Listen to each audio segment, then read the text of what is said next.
নিশুতি রাত। ঘড়ির কাঁটায় তখন রাত 2:15। ঝিঁঝি পোকার ডাক ছাপিয়ে মাঝে মধ্যে হুতুম প্যাঁচার ডাক কানে আসছিল।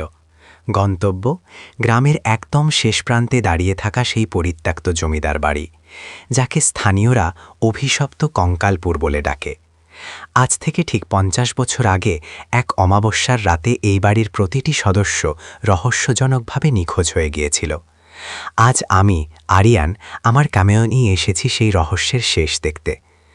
ভারী লোহার গেটটা খুলতেই এক কর্কশ শব্দ হলো, যেন কোনো তৃষ্ণার্ত আত্মা বহু বছর পর জল পাওয়ার জন্য আর্তনাদ করে উঠল।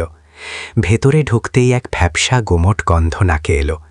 ধুলো বালি আর মাকড়সার জালে ঢাকা পড়ে আছে এককালের দম্ভ নিয়ে দাঁড়িয়ে থাকা আসবাবপত্রগুলো। আমার টর্চের আলোটা যখন দেওয়ালে টাঙানো তৈলচিত্রগুলোর ওপর পড়ল, মনে হলো ছবিগুলোর চোখগুলো যেন আমার নড়াচড়ার সাথে সাথে নড়ছে। সিঁড়ি দিয়ে দোতলায় ওঠার সময় প্রতিটা ধাপে কাঠের পাটাতনগুলো আর্তনাদ করে উঠছিল। হঠাৎ মনে হলো আমার ঠিক পেছনে কেউ একজন হাঁটছে। থমকে দাঁড়ালাম আমি। ক্যামেরার ভিউ ফাইন্ডার দিয়ে পেছনে তাকালাম, কেউ নেই। কিন্তু অদ্ভুত ব্যাপার, মেঝেতে জমে থাকা ধুলোর ওপর আমার পায়ের ছাপের পাশে আরও একজোড়া খালি পায়ের ছাপ ফুটে উঠছে।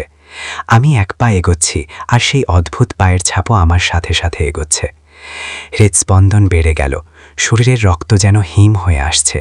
কোনো মতে নিজেকে সামলে নিয়ে ঢুকলাম সেই ঘরের সামনে, যেটাকে সবাই আয়না ঘর বলে চেনে।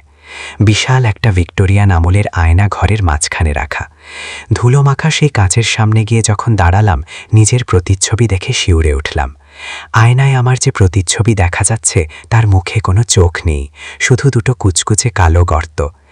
আতঙ্কে চিৎকার করতে চাইলাম, কিন্তু গলা দিয়ে কোনো আওয়াজ বেরোলো না। দেখলাম আয়নার ভেতর থেকে আমার প্রতিচ্ছবিটা হাত বাড়িয়ে দিচ্ছে।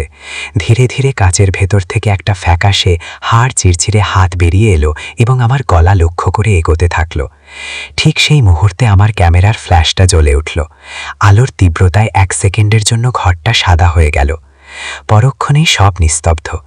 আমি লক্ষ্য করলাম আমি আর সেই ঘরের মেঝেতে নেই। আমি এখন আয়নার ওপাশে দাঁড়িয়ে আছি, আর বাইরে দাঁড়িয়ে আছে আমারই মতো দেখতে সেই অশরীরীটা, যার চোখে এখন ক্রূর হাসি। সে আমার ক্যামেরাটা হাতে তুলে নিল এবং লেন্সের দিকে তাকিয়ে ফিসফিস করে বলল, আজকের ব্লগের জন্য এটুকুই, পরের পর্বে দেখা হবে অন্য কারো সাথে। ক্যামেরাটা অফ হয়ে গেল। আমি কাঁচের ওপাশে বন্দী হয়ে অন্ধকার হাতড়াতে লাগলাম।